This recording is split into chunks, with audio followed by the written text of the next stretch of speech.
नमस्कार दोस्तों, कैसे हैं आप लोग। बात करेंगे हम आईआरएफसी की। आईआरएफसी के अंदर प्रेशर आज देखने को मिला है हमें। क्या कारण रहा गिरावट का? क्या कल के डेट में फिर से तेज़ी आएगी या फिर इसी तरह का माहौल रहेगा? बड़ी खबर निकल कर आ रही है गिरावट का। असली वजह हम यहाँ पर जानने की कोशिश करेंगे। क्या नया यहाँ पर आज के दिन में रिकॉर्ड बना है? सारा कुछ जानेंगे। इस वीडियो में रिक्वेस्ट एक ही रहेगी, वीडियो अच्छी लगे मोटिवेट करने के लिए एक लाइक कर दें, चैनल को सब्सक्राइब करें ज़बरदस्त जेन्युइन कंटेंट के लिए। तो यहाँ पर आज के यदि हम कारोबार की बात करें, तो आप देख सकते हैं कि आज लगभग यहाँ पर उतनी ही गिरावट रही जितनी कि ओवरऑल मार्केट के अंदर तेज़ी रही। मतलब कि लगभग 1.8% की तेज़ी निफ्टी के अंदर दिखी है और उतनी ही 1.7% के आसपास की गिरावट जो है आईआरएफसी के अंदर हमें देखने को मिली है। ठीक है, यहाँ पर आप देख सकते हैं जो गिरावट हुई थी, जो तेज़ी बनी थी, उसके बाद एक गिरावट हुई थी 10% के आसपास की लोअर सर्किट लगी थी। उसके बाद फिर से स्टॉक के अंदर तेज़ी आई और अब यह कंसोलिडेट करने के मोड में नज़र आ रहा है। ठीक है, तो यहाँ पर देखिए चिंता करने की ज़रूरत नहीं है, बिल्कुल भी चिंता करने की ज़रूरत नहीं है, क्योंकि स्टॉक ने जो रैली दिखाई है उसके बाद यदि प्रॉफिट बुकिंग होती है, थोड़ी बहुत गिरावट होती है, तो वो तो होना ज़रूरी है, बहुत ज़्यादा ज़रूरी है। हेल्दी करेक्शन नहीं भी तो एक नॉर्मल करेक्शन तो बनता ही है, तभी स्टॉक जो है फर्दर ऊपर की ओर मूवमेंट के लिए तैयार रहेगा। नहीं तो केवल ऊपर की तरफ यदि भागता जाए, यहाँ पर 190 का हाई लगाया, फिर 200, 220, 240, यदि इसी तरह की रोज़ के रोज़ इसी तरह की सर्किट मारते रहे, तो फिर इसमें के अंदर मैनिपुलेशन हो सकती है। कुछ बड़े प्लेयर्स एक्टिव हो सकते हैं, क्योंकि इसका फ्लोट तो ऑलरेडी कम है। पब्लिक के पास जो शेयर्स हैं वो काफ़ी कम, यहाँ पर 14% के आसपास अवेलेबल है ट्रेडिंग के लिए, क्योंकि सरकार के पास 86% की होल्डिंग्स है।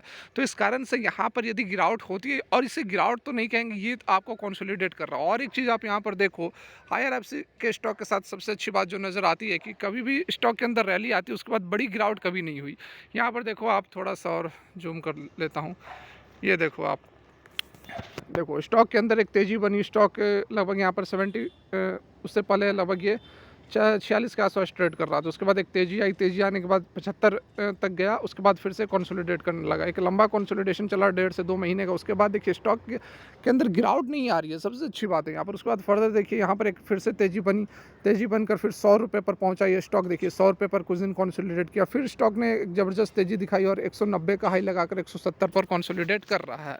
तो यहाँ पर हो सकता है कि कुछ दिन हमें इस लेवल पर 170 के आसपास कंसोलिडेशन देखने को मिल जाए। ठीक है, तो ये अच्छी बात है यहाँ पर, क्योंकि इसका ट्रेंड रहा है। यदि यदि आप इसकी हिस्ट्री देखोगे, जैसे कि अभी मैंने आपको दिखाया, तो आपको समझ में आ जाएगा कि ये बिल्कुल नॉर्मल सी बात है। और यहाँ पर तो बिल्कुल प्रॉफिट बुकिंग हो ही नहीं रही है, इसे प्रॉफिट बुकिंग नहीं कहेंगे। 190 का हाई लगाकर 170 पर टिका हुआ है स्टॉक, बहुत ही हेल्दी यहाँ पर एक स्ट्रॉन्ग मोमेंटम को यह दर्शा रहा है। और अभी 1 फरवरी को जो बजट आने वाली है उसमें तो एक्सपेक्टेशन है ही, उसी के कारण तो ये ज़बरदस्त तेज़ी हमें देखने को मिल रही है। तो अभी तक भी कुछ ऐसा कन्फर्मेशन नहीं आया कि कितने एलोकेशंस होंगे। बात तो यही चल कर आ रही है कि बहुत ही बड़े एलोकेशंस हो सकते हैं, रिकॉर्ड एलोकेशंस होंगे, और इसी कारण ज़बरदस्त तेज़ी देखने को मिल रही है। तो बिल्कुल यहाँ पर आप एंट्री भी ले सकते हैं। यदि आप फ्रेश एंट्री लेना चाहते हैं तो यह एक अच्छी अपॉर्चुनिटी हो सकती है, लेकिन पूरा का पूरा माल नहीं उठाना है। ठीक है, तोड़-तोड़ कर लो, 40%, 50%, जो भी आपका ₹100, यदि फॉर एग्ज़ाम्पल ₹100 लगाने हैं, तो 2-3 भाग में इसको डिवाइड कर दो, उसके बाद आप एंट्री लो। क्योंकि एक अच्छा लेवल पर यह फिलहाल ट्रेड करता हुआ नज़र आ रहा है, और अच्छी खासी तेज़ी फिर से हमें कुछ दिन का कंसोलिडेशन के बाद एक अच्छी अच्छी खासी तेज़ी फिर से आईआरएफसी के अंदर देखने को मिल सकती है। फिलहाल यदि हम बात करें क्या कुछ अपडेट है, तो यहाँ पर आप देख सकते हैं IRFC shares see profit booking, clock high turnover, price target resistance, stop loss और मोर।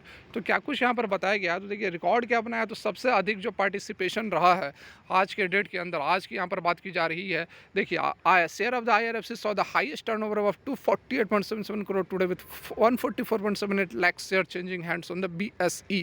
ठीक है, 248 करोड़ का टर्नओवर हुआ है। मतलब कि सबसे अधिक जो फेवरेट स्टॉक अभी बना हुआ है, सबसे ज़्यादा जो बाइंग और सेलिंग की जा रही है आईआरएफसी के अंदर यहाँ पर की जा रही है। टॉप फेवरेट बना हुआ है, सभी लोग यहाँ पर जो है पोजीशंस क्लोज कर रहे हैं, ओपन कर रहे हैं, क्लोज कर रहे हैं, जिसके कारण की जो टर्नओवर बन के इतनी सारी कंपनियों के बीच में आईआरएफसी जो है सबसे अधिक टर्नओवर के साथ यहाँ पर निकला है।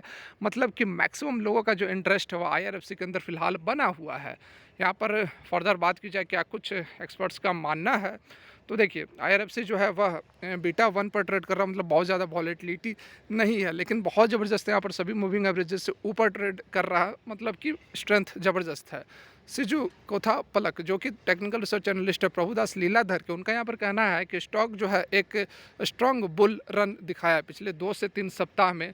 100 रुपये से 192 तक का इसने मूवमेंट दिखा दिया, और जो रेसिस्टेंस वगैरह है प्रॉफिट बुकिंग हुई तो 151 के लेवल तक यह जा सकता है, ऐसा बताया जा रहा है। Where it has taken support and bounce back, ठीक है, 100 मतलब 151 तक गया था, उसके बाद सपोर्ट लेकर फिर से ऊपर की तरफ आ गया है, मतलब 151 पर सपोर्ट बन रहा है। यदि गिरावट होती है तो 151 पर फिर से सपोर्ट ले सकता है। फर्दर स्ट्रेंथ की बात की जाए तो यहाँ पर बता रहे हैं कि जो फर्दर स्ट्रेंथ है वह नज़र आ रहा है to carry on the positive move and retest the previous high 192 का लेवल फिर से यह टेस्ट कर सकता है, और यदि उसको तोड़ता है तो फिर ये 206 और 221 तक का मूवमेंट दिखा सकता है। फर्दर यहाँ पर गौरव बिस्सा, वाइस प्रेसिडेंट इनक्रेड इक्विटीज़ के हैं, उनका यहाँ पर कहना है कि IRFC का स्टॉक जो है वह बहुत ही स्ट्रॉन्ग मोमेंटम में बना हुआ है, ठीक है। 95 के बाद जो स्विंग हाई जो एक स्विंग हाई था उसके ऊपर इसने ब्रेकआउट दिया और ऑलमोस्ट 200 रुपये तक यह पहुंच गया। While it has witnessed some profit booking, के साथ तो प्रॉफिट बुकिंग तो होगी ही, ओवरऑल ट्रेंड अभी भी पॉजिटिव है। जो फॉर्मेशन दिख रहा है और जो कंसोलिडेशन का रेंज है पिछले कुछ सप्ताह से, वो जो है ब्रेकआउट होने के बाद अब एक अच्छे लेवल पर यह पहुंच चुका है। Those who have bought the stock can partially book profit, यहाँ पर बताया जा रहा है कि पार्शली बुक प्रॉफिट किया जा सकता है, थोड़ा बहुत, मतलब कि 20-30-40% की प्रॉफिट बुकिंग की जा सकती है, क्योंकि RSI की बात की जा रही है कि थोड़ा सा यहाँ पर ओवरबाउट रीजन में चल रहा है। 145 पर स्टॉप लॉस की बात यहाँ पर की जा रही है। फ्रेश एंट्री अभी एडवाइस नहीं किया जा रहा है, क्योंकि प्राइस और मोमेंटम इंडिकेटर जो है वह ओवरबाउट जोन में बता रहे हैं। लेकिन ये एक ऐसा स्टॉक है जो कि आपको किसी ने एक्सपेक्ट नहीं किया था कि 100 रुपये से 190-92 रुपये पर चला जाएगा 2 से 3 सप्ताह के अंदर। तो इस कारण से इसका बहुत ज़्यादा टेक्निकल्स काम नहीं करते हैं, RSI बहुत ज़्यादा काम नहीं करते हैं। जो ओवरबाउट कहते हैं वो सारा फेल हो जाता है जब IRSC अपनी चाल दिखाता है। वैभव कौशिक जो कि सीनियर एनालिस्ट हैं CGL ब्रोकिंग के, उनका यहाँ पर कहना है कि बजट से पहले स्ट्रॉन्ग बाइंग हमें नज़र आ रही है रेलवे स्टॉक्स के अंदर, और 200 रुपये तक का लेवल यह IRFC जो है वह अचीव कर सकता है। 134 पर स्टॉप लॉस लगाना चाहिए। Budget around the corner railway stock have been witnessing sharp gain, it could be due to anticipation of the record budgetary allocation for the sector, जैसा कि आपको ऑलरेडी हमने बताया था। IDBI कैपिटल के वह विशाल पेरीवाल का यहाँ पर कहना है, ठीक है। ज़बरदस्त तरीके से यहाँ पर प्रॉफिट भी लॉक किया था, 6,337 करोड़ का प्रॉफिट पिछले फाइनेंशियल ईयर के अंदर कंपनी ने दर्ज किया है। तो डेफिनेटली यहाँ पर बहुत ही अच्छा स्कोप है, लॉन्ग टर्म के लिए आप लेकर चले। तीनों ही स्टॉक कहूँगा, 3-4 स्टॉक्स हैं वो आप डिवाइड करके लॉन्ग टर्म के लिए लेकर चले। RVNL, IRFC, इरकॉन इंटरनेशनल्स, ये सब आपको लॉन्ग टर्म में मालामाल बना सकते हैं, करोड़पति बना सकते हैं, बिल्कुल पॉसिबिलिटी नज़र आती है। फिलहाल की वीडियो यहीं तक अच्छी लगी हो, मोटिवेट करने के लिए एक लाइक कर दें। Thanks for watching, have a great day.